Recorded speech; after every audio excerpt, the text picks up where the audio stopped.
In this session, we are going to discuss ferrite testing, especially in austenitic stainless steel welds and duplex stainless steel welds.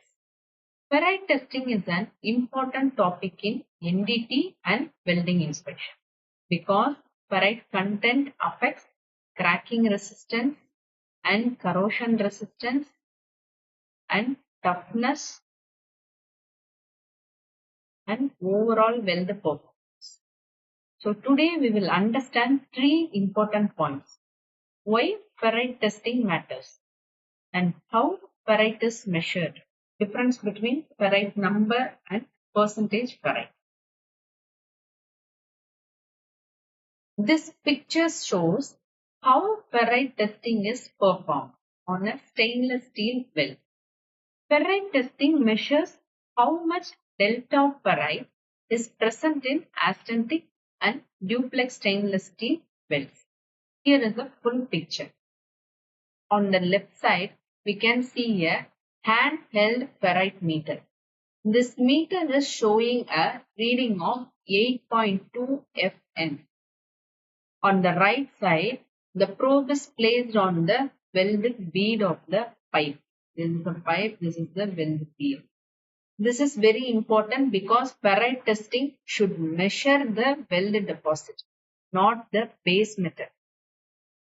This is base metal, this is weld deposit. The probe picks the magnetic signal from the weld. Here, picks the magnetic signal. Ferrite is magnetic.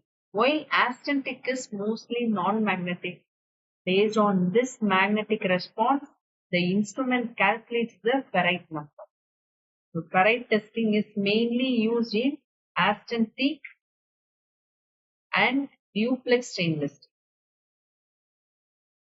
steel welds to control the cracking, corrosion resistance and toughness. Before testing, the instrument must be calibrated. So the weld surface should be clean and multiple readings should be taken. So the important point is ferrite testing confirms whether the weld deposit has the required ferrite level for safe service. Why ferrite matters? Ferrite matters because stainless steel weld metal is not only about joining two parts. The weld microstructure must also be controlled. So in stainless steel weld, the main phase is usually austenitic, so which is mostly non-magnetic. During solidification, a small amount of delta ferrite may form.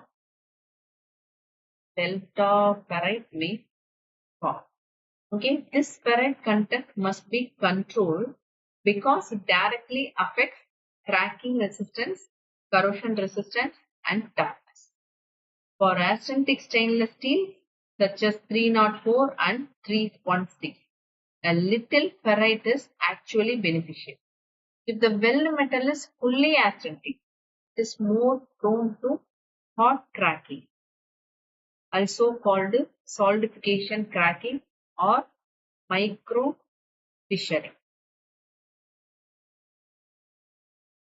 So a small amount of ferrite helps break up the grain structure and absorbs harmful impurities like sulfur and phosphorus.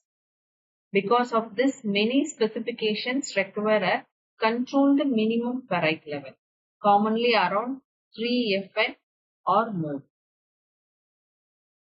But too much ferrite is also harmful. High ferrite content can reduce corrosion resistance.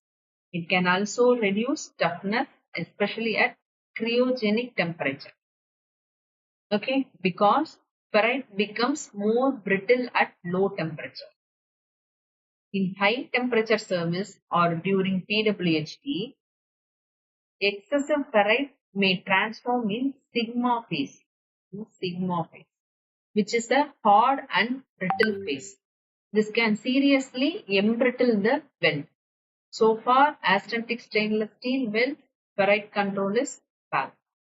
So enough ferrite to prevent cracking but not too much to reduce corrosion resistance and toughness.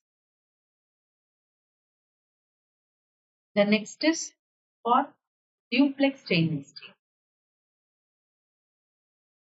Such as 2205. The concept is slightly different. Duplex stainless steel is designed to have a balance of approximately austenite and ferrite. The normal target is around 50-50 phase balance. So during welding, if cooling is too fast, then too much ferrite can remain in the weld and has heat affected zone. Therefore, the weld and heat affected zone must be checked to ensure the ferrite level is within the required range. The typical duplex ferrite range is around 30 to 70% ferrite, but many project specifications tighten this range to around 35 to 65%. If the ferrite is too high, the weld can lose toughness and corrosion resistance. If ferrite is too low means the weld can lose strength and duplex performance. So the important point is in austenitic stainless steel, ferrite is controlled mainly to prevent cracking without losing toughness and corrosion resistance. In duplex stainless steel, ferrite is controlled to maintain the correct phase balance between ferrite and austenite. Thank you for watching this video. Please follow our page for more upcoming videos.